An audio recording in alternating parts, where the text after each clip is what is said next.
Okay, so this video is going to be different from my other videos for a couple of reasons. Got a few announcements of things that are coming up. Going to release a video that got demonetized. That's gonna be the one clip I show you where I go through it and read why it's really goofy and explain all that. So there's some interesting, just meta information about the channel, and then some other things. I have a few comments to get to, but let's start here. So when you watch a TV show or movie, you can identify the villain and the hero within a short period of time. Almost, in terms of the average TV show or movie. Occasionally, somebody tries to do something of a, more complex plot line and character formation, but for the most part, you can identify who the villains are and who the heroes are. It's usually fairly black and white. And for most people, when they start watching a TV show and a movie or whatever it is, they identify with the hero. Some people are, they just have that kind of personality where they'll identify with the villain or whatever it might be, right? But 90 whatever percent of people, regardless of whether you're a truther or not, you start rooting for the hero. And if you continue watching, because you might not like the show, it might be you don't buy in, but once you buy in, you are identifying with the protagonist and you're rooting for the protagonist. Even if it's a historical show, like on some historical figure, like I just watched something on Watergate, and you know what's going to happen, right? Like I was saying this to my wife, that we were stressed out about something. I don't know what it was, and we knew what the outcome was going to be because it's history. Like we knew that it was going to, and you almost always know that the hero is going to put it together in the end. They have some problem and conflict. They're up against impossible odds, but they're going to do it in the end because that's how they structure the plot line. Almost all movies and TV shows are structured that way, but still you get stressed out and you wonder if it's going to happen or not, even though you know it is, right? Even if logically you know it is, just based in your knowledge of the way these stories play out, your knowledge of history or things that are, already they're covering something that's based in, at least in part, in what's considered factual history, you still get stressed out, right? And so that's the power of TV and movies. And even more so, they can structure these narratives now where you will root for people that you should no way be rooting for. Like there was a show called Lucifer, which featured the devil, who was the protagonist. And there was another show called Dexter, at least one show, maybe multiple shows, that were about serial killers, right? Two people you would never root for. Most people wouldn't root for the devil or a serial killer, and yet they did. Because that's the power of these narratives and the power of TV, Edward Bernays' propaganda. And to buy into this reality that's being created for you, you're going to choose sides, root for one side or the other. All these things are going to happen. And, it's what makes the show interesting is that you have a stake in the outcome of the show. And they've made it so it would be happily ever after. So you leave, in most cases, happily ever after, where the person you're rooting for, the situation you're rooting for, ends up being something satisfactory, right? Even like a show like Succession, where there isn't really any redeemable characters that you should be rooting for, right? And it's the very people that, the idea of the people I call the controllers that run the system and are, just in many ways inhuman. But still, people had an invested stake in the outcome, Game of Thrones, things like this, and were disappointed by the endings of those shows because the person that they were hoping would win the throne, or the CEO in Succession didn't do it, right? And so it was unsatisfactory to people. So my wife and I started watching Waco: The Aftermath. They did a good job with the original Waco miniseries. It was based in a book by the FBI negotiator who was sympathetic to the plight of the so-called Branch Davidians and recognized the flaws of the ATF and the FBI. And innocent children died there, right? Innocent people who weren't David Koresh, who weren't a part of the leadership there. And so, everyone involved has to take a look at themselves because people were burned alive, right? Young kids and, moms and things like this. And the way it played out. And it was a more of a neutral series that, wasn't following the normal storylines. This is what I believed when I first saw it, that this was some wacky religious cult and they, ended up torturing themselves and whatever, some sort of, like the Jim Jones suicide. And, the government did the best they could, right? That's the narrative that was out there. And I wasn't watching the news, and that's what, the general idea of the story was. But the story was much more complex. And this guy wrote a couple of books. The FBI interpreter, or FBI negotiator, wrote a couple of books. And he worked with these extreme groups, and he got to understand their ideology and things like this. And it's not like completely sympathetic to the Waco people and the whatever it is, but they're, much more open to a more neutral position, leaning slightly more towards government overreach. Because there's a villain, there's a court, like in, spoiler alert, in the second season, there is a court case of they're trying 5 of the Branch Davidians, right? These followers of David Koresh. And the prosecutor is just a real dick. Like, he's just a villainous person. Like, you distrust him and dislike him. The smug look on his face. The way that the music, whatever they put in there to make him the villain, right? And so you're going to be more sympathetic to the Branch Davidians, and it's a more complex story because you've watched the other miniseries than the one that they're presenting, the prosecution's presenting, and there's obvious lies and cover-ups, right? And to go along with it, the FBI, interpreter, negotiator, is investigating the backlash of a growing movement to get revenge because of Waco and the rise of what's now called the Patriot Movement and Timothy McVeigh and the Oklahoma City bombing. So that's a separate plot and storyline. And the third plot and storyline is David Koresh is a young person coming into this compound where an older woman who is played by the actress who played in Succession, the person that played Jerry, who she had kind of a weird sexual relationship with one of the kids, one of the Succession kids. And David Koresh comes in and shows a lot of potential, and she takes him, like she's getting flirtatious with him. She takes him to Israel, and they have an affair. And, she's promoting him as like her protege, her like the person that's probably going to succeed her. But David Koresh has more ambitious ideas, and he comes back from Israel claiming that he is receiving visions and instructions from God.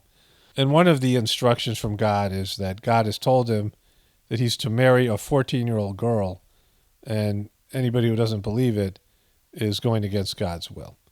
And the woman goes off, like she goes berserk because she's having an affair with him, and this girl's a child, and she feels betrayed and manipulated and used and all this stuff. And her son ends up shooting at David Koresh, and he takes a whole bunch of people in a bus and goes and forms his own thing. And eventually she dies, and he takes over the leadership of the compound. It's a whole thing, right? She gets into a gun battle with the son. There's all these other dramatic things that happen. At the outset, we're just a couple of episodes into the thing, or whatever it is, 4 or 5 episodes into the thing. But it's an interesting narrative because they show that David Koresh was, clearly a creep. I mean, people who are sympathetic to what happened in Waco and David Koresh and Christians, he's worse than Jeffrey Epstein. Like, he's much worse because he's bringing God into it. He's, he ends up, one of the lawyers, who's a major character, the defense lawyers, there's a revolt around these 4 clients because one of them turned state's evidence. And so there's 4 clients who all want to testify, right? And the lawyers are saying, no, you can't do that. And so this guy, he says, all right, you want to know what it's like? And he starts questioning them. And he says to one guy, David Koresh said that you turned your 10-year-old daughter over to David Koresh to be married to him, right?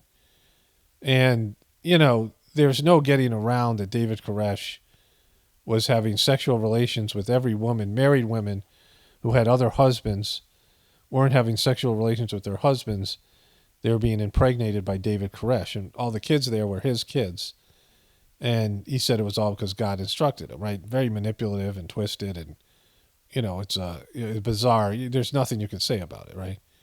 It's being a pedo. It's using God to. It's all the things that are wrong with power-hungry people. Even though they're very sympathetic to the whole idea of what happened and critical of the government, there is clearly, a more neutral understanding of the creepiness of the whole thing, and there's no excusing it. But people watching it, the brilliance of the show, the reason I bring this up, is if you're a mainstream person, you could easily watch this show and see the Branch Davidians and David Koresh is the villain. But if you are a truther, a right wing sort of person, a patriot, you could see it the other way. They've woven the narrative so that no matter which side you lean on, you'll ignore the information about your side and see the other side as the villain. And that's what they've been able to do with the news, right? Because now they have very specialized, the onset of social media and the explosion of, media that's available to people on the internet has left a very specialized set of narratives that you'll end up plugging into.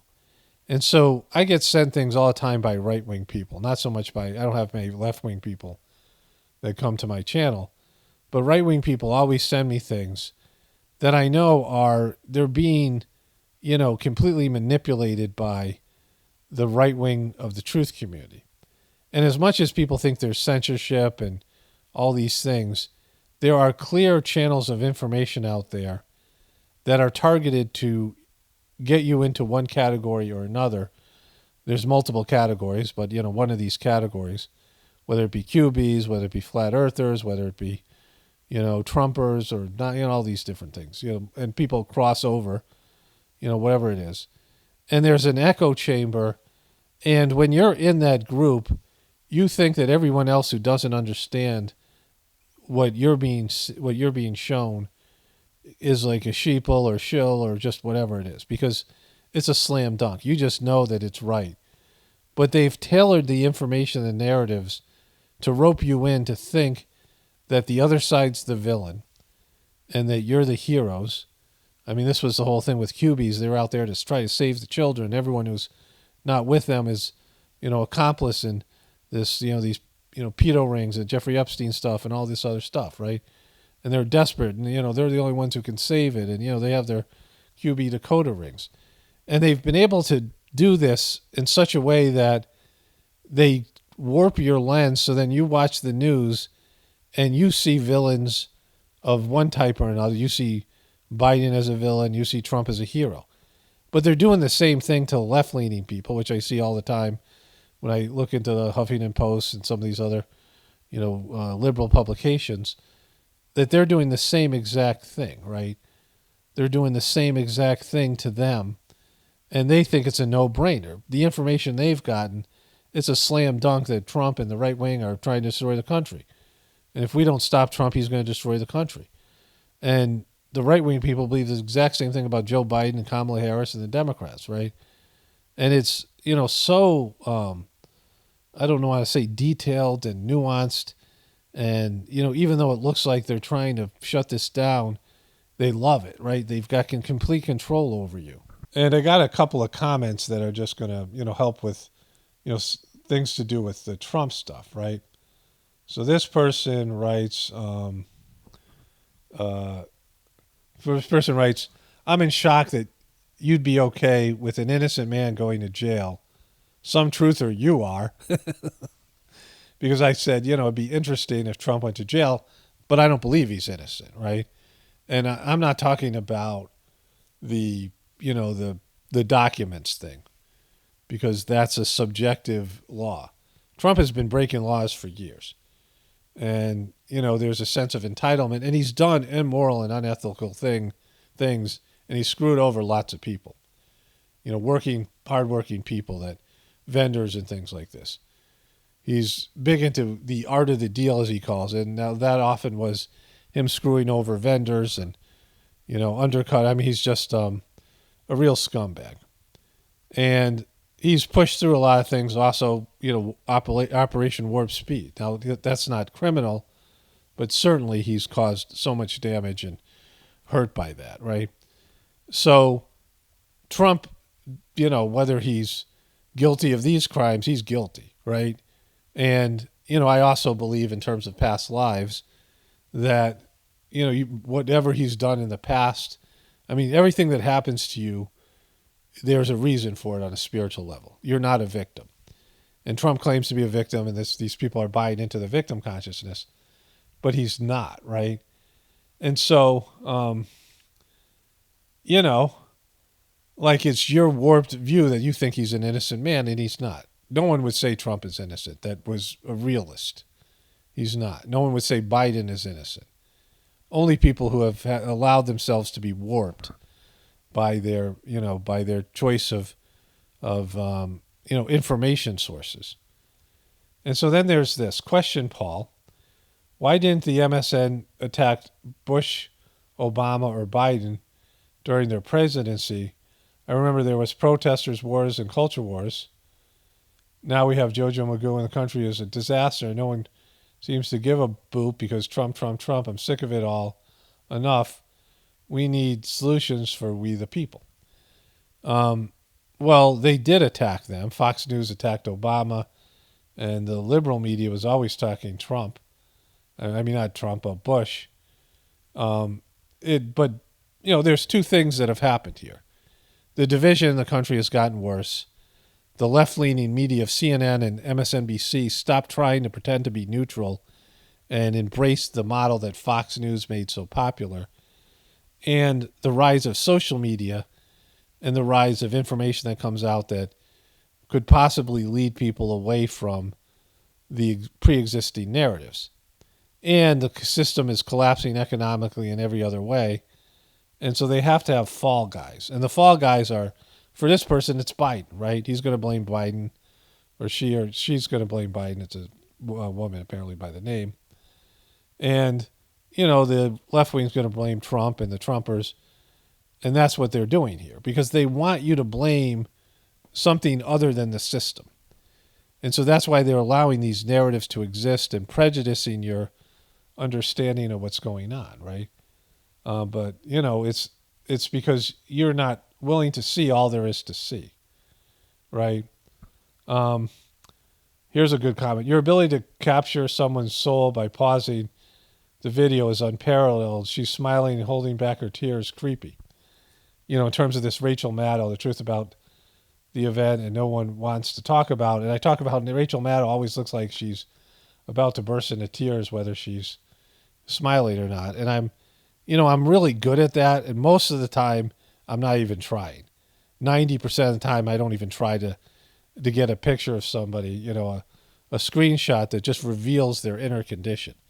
It's something and I'm deviating from my original narrative here. But my brother once, he was dating this woman, and she was crazy, like really crazy. Like she had some, I had my ex, so not maybe that crazy, but pretty crazy,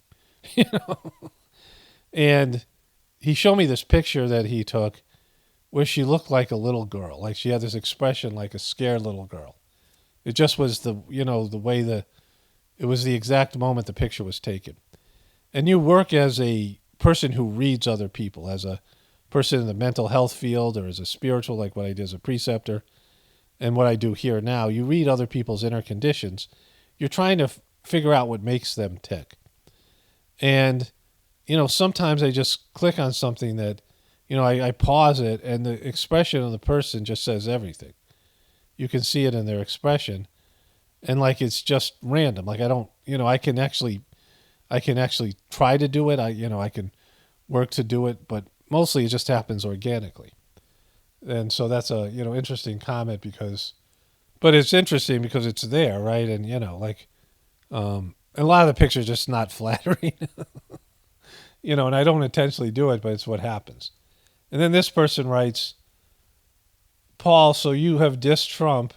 Who would you like to be president? Again, these are the questions when, if you listen to what I say, I don't care, because it's all planned and controlled and contrived, and it's not going to save or fix anything, right? There might be specific things that one president's going to do for me personally. Small things. In the collapse of the system, one president or another might be better for me personally. And, I really can't say, because they all lie, and, they have their platforms. And so there's that. You can take a selfish view of it and vote for somebody that, and that, I don't know if that's selfish. It's the nature of our country. And vote for the person that you think is going to best, everyone has their, you have to make your own decision anyway. But if people vote for the person that's going to help them the most, and they have an accurate assessment of what that is, but I think we lost more under Trump in terms of, ability to express ourselves, these things on the internet. And then, they moved the agenda so much under Trump that it's hard for me to say that his presidency was better than Biden's. It's just because you're clicking into media, right-wing media, that's telling you how bad it is under Biden. And, it is, but it's wasn't any better under Trump, right? So in terms of the reality of what was taking place, because words are words.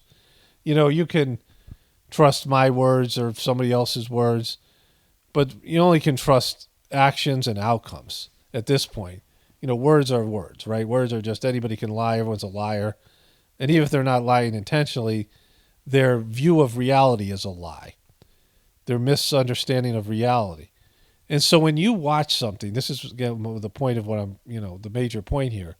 When you watch something, especially if it's right-wing propaganda, right-wing truth propaganda, you should ask yourself, why am I seeing this? And who wants me to see this, right? Like, and even if it's some organic presenter, someone like me, some small-time organic presenter, you're still being recommended these things, and you're still being funneled into a point of view. And, why are you here listening to me right now? Like, what are the powers that be that brought you to this place? Is it God? Does God want you to listen to me? That could be the case. Is it, the controlling system? Is it, was some kind of, is it the social media platforms themselves, or CIA, or, the intelligence community? Why do you have this information? Why are you absorbing it? And for you personally, why are you absorbing it? Why are you listening to this video? Like, you should be asking yourself these questions all the time. Why is this happening? And how is this affecting my point of view? Because if you change your stance from a right-wing truther to a liberal sheeple, and you just started to watch all liberal sheeple stuff, you would feel the same way. In fact, there are people like you, exact same personality configuration, exact same type of personality, exactly same, not exactly the same, but, very similar. A stereotype, an archetype in every movement. There are people on, that you think you're enemies, and they're just like you. They're the same kind of, they're on the same level in their thing as you are, the same ability for comprehension, same level of IQ and, mental capacity and these things. And so, everyone should think about that, right? Because, it's an information, like a deluge. It's just, everything's about information, and, it's all words. It's all ideas and concepts, right? Very little of it is actual facts and actual events and actual outcomes and actual, everything else, right? It's more in, what might happen. It's what, this is where we're going. It's going to be a disaster if, Trump wins or Biden wins, or, it's more about predicting or influencing. If you don't do this, then these bad things are going to befall you. And, from your religion to your upbringing, your school, your parents' point of view, your placement in the world, you are being funneled into a demographic or a group, and you should ask yourself why. Like, why am I? Why am I buying into their narratives and placing myself in a pre-constructed category of their choosing when I could look at the big picture and see, what I'm presenting here right now to you, right? So that's the first part. And let me get into the other part here. Okay, so I have these videos. This is a short video I'll be making available either today or tomorrow. For my other video, this is the recent released Journey series. This is an important Journey series video where I'm going to talk about given sittings again, which I'll discuss in that video that's a members only video, but it'll be available in a couple days, and I'm going to make an announcement about that because I'm changing things I'm doing about gratefulness. So to clarify what I was just saying here, I'm in the editing process. Now that I have the members only category, I can put up my Journey series videos as soon as they're done. And I can turn off the ads so people can watch them ad free, right? There are people who their favorite thing is the Journey series videos, and they watch the entire video. And I've made an 8-hour video, like a 9-hour video, a few 7-hour videos, and usually they're over 2 hours, which is problematic because most people don't have 2 hours in a day, in terms of, the amount of hours I've put out in content just for the Journey series, but I put over an hour of content out usually every day, at least an hour. And then, on 2 channels, an hour a day, so 7 hours a week. And then you add the Journey series in there. It's a lot of content for people to keep up with. And most people can't, and that hurts me in a variety of ways with YouTube on the algorithms. I'm just cranking out too much content. And, I've expressed why I do that. I'm not going to talk about that here. But when I release a Journey series video, I have to make sure it doesn't step on some of my other videos that are going to get less views because people don't have enough time to watch both or whatever. So I usually, pick a day that I'm doing a lot of outside work. I'm going to make a shorter video on one of my 2 channels. And, I always release the Journey series video on my Apocalypse Now day, my other channel day. And so there's a whole bunch of things I have to consider. But these videos are time sensitive, and I want to get them out because it's about some changes going on with gratefulness. So that's what I meant by that. Like, for now, it's up for members only, and then in a couple of days, I'll make it public, and then, I'll be able to talk about these other things because I'm not going to tell the story twice. And, there's a long narrative about the reason I'm making the changes that I'm making in terms of the gratefulness services. Okay, so let's get back to it here. And then down here is a video I want to talk about. Trump is a cancer on the truth community. And I made it available to members because they limited the video right off the bat. So I had it reviewed, and it took them 3 days to review it. And here's the feedback. So I said there was nothing that was not advertisable right here. My selection is none. And theirs is hate or harassment towards individuals or groups. And so the video is a few clips of Trump, I think. I can't remember it now. Some of his quotes. And then most of it is me talking. And I didn't do any of these things I'm about to read to you. Statements intended to disparage a protected group or imply state is inferior, such as all people from this country are disgusting. Non-educational content featuring racial slurs and derogatory terms. Promoting, glorifying, or condoning violence against others. Inciting discrimination against protected groups, such as stating you should hate all disabled people in this country. Promoting hate groups, hate symbols, or hate group paraphernalia. Malicious shaming or insulting of an individual or group. Slinging or singling out individual or group for abuse or harassment. Denying or glorifying that tragic events happened. Framing victims or survivors as crisis actors. Malicious personal attacks, slander, and defamation.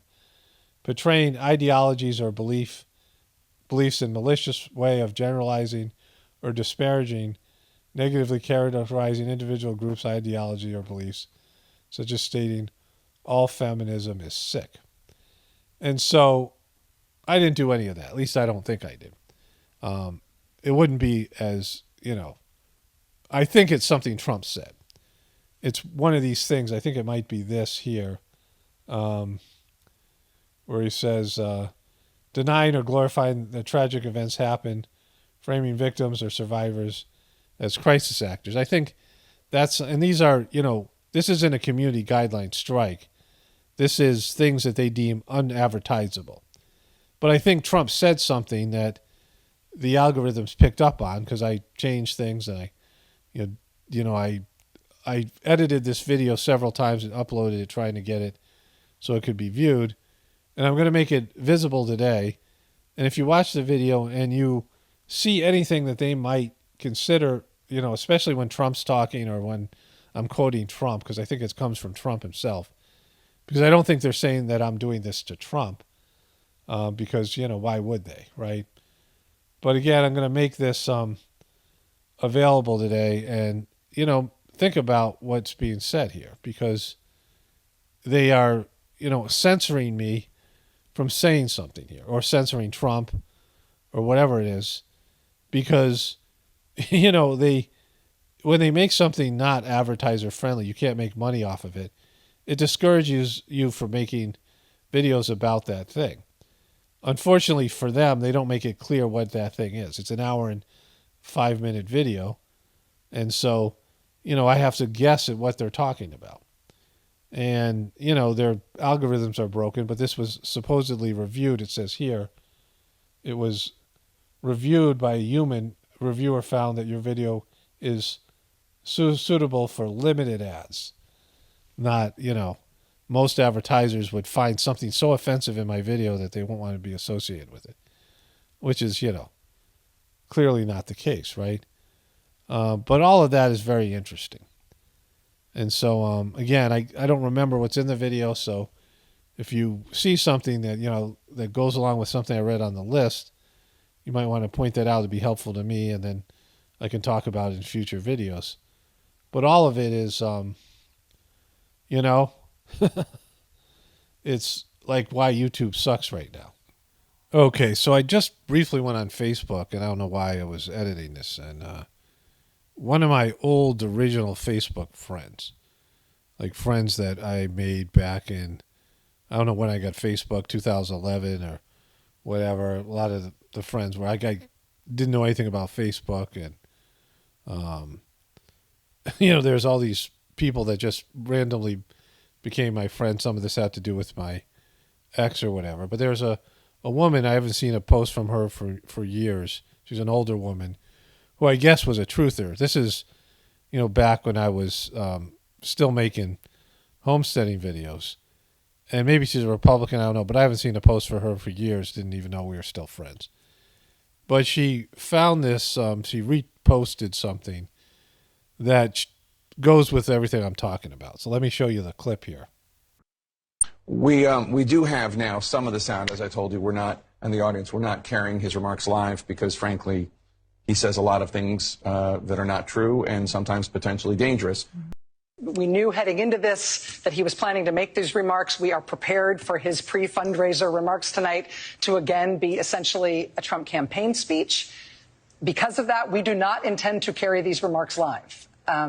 As we have said before in these circumstances, there is a cost to us as a news organization to knowingly broadcast untrue things. We are here to bring you the news. It hurts our ability to do that if we live broadcast what we fully expect in advance to be a litany of lies and false accusations, no matter who says them. And I do not say this with any glee. I hope it is clear that this is not a glib decision. We take our responsibilities seriously. We revisit decisions like this all the time. We make the best call that we can in real time, every time. But tonight, our call is this. We will monitor that speech by the newly indicted former president. We will not carry his remarks live. If he says anything newsworthy, we promise we will turn that right around and bring it back to you. He says a lot of things that are not true and sometimes potentially dangerous. So there's a lot there. Like, what's potentially dangerous? Because the people that are Trumpers who would be provoked by Trump are going to get to see this. They're not watching MSNBC or CNN. They're watching Trump live. And so the people that would act out any kind of call for whatever violence or riots or whatever Trump might do are going to see his speech, right? You understand this. So, him calling it potentially dangerous, but also them predicting what's going to happen before it happens. Like Rachel Maddow saying, we know what she's going to say, we know it's going to be this, so we have to censor it, right? And that he says things that aren't true, and we can't broadcast lies, but they do it all the time. Now, aside from them lying themselves, which they and their viewers, or most of their viewers, won't admit to, all right, there's that. But I've seen both these networks and both these people cover things that they call Trump's lies every day. Every day they do this. Every day, if you tune into Jake Tapper and Rachel Maddow, they cover something Trump is saying that they deem as untrue, potentially dangerous, and, negative. And so what's really going on here? Well, they don't want to show you the whole speech. And again, the people watching them are so warped and so sheepled out and so, moved to the left, and they hate Trump. I mean, you have to be a Trump hater to be watching CNN and MSNBC. And so they're all of those things, and yet what? What are we talking about here? They're not going to be changed. Their minds aren't going to be changed. People don't change their minds. People aren't affected by that.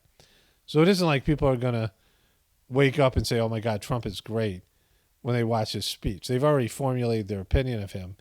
If they're watching CNN and MSNBC, there's none of that, right? Those people are not going to be won over by Trump. And so what is it they're really censoring here? Well, they want to cherry pick Trump's statements. They don't want to show you the whole thing. I do that too. When I'm going to mock these MNFers, I'm going to cherry pick their content because most of their content sucks. And if I showed you all their content, you'd turn it off because you don't want to watch CNN and MSNBC. The only reason it's interesting to you is because I make jokes of it and mock them. It's the only reason people say it all the time in the comment section. The only way I can watch these people is when you're making fun of them. And so if they showed you if they showed the whole Trump speech, they probably would lose viewers. And people would say, Trump isn't as bad as we think. It's just he's boring or whatever it is, right? So they have to show you the most sensationalized content, which is the very content that they're claiming they don't want to show you, right? So they're just out and out liars, right? And they want to comment on his content and frame the narrative and cherry pick how they present it to you, which is what I was saying earlier. And Fox News does the same thing. The right-leaning Newsmax, all these things. And people on the truth community do the same thing. Everybody does. Everyone's trying to define other people through their narratives. And we cherry pick, I do it, we all cherry pick the information to support the vision that we have. And so it's just how correct that vision is or how honest you are about doing that, right? And they're completely dishonest. There's no honesty on their part at all here. So I'm going to end this here. I'm releasing this Trump video why he's been a cancer on the truth community and, all this stuff that I said earlier. If you see something about the community guide, the advertiser-friendly guideline stuff, feel free to comment and point out the time when that happens because I might come back and talk about that more in a future video. Clearly, they're just, it's just fundamentally dishonest, all of it. But, like I said, I'm trying to put up a bunch of content in a short period of time with the Journey series. So I want to get this out there, get the other video out there, and, all the rest of it. Only spirituality will save this world. It's Paul Romano, definitely reporting for the Apocalypse and the Ascension. Everyone have a blessed day and be grateful.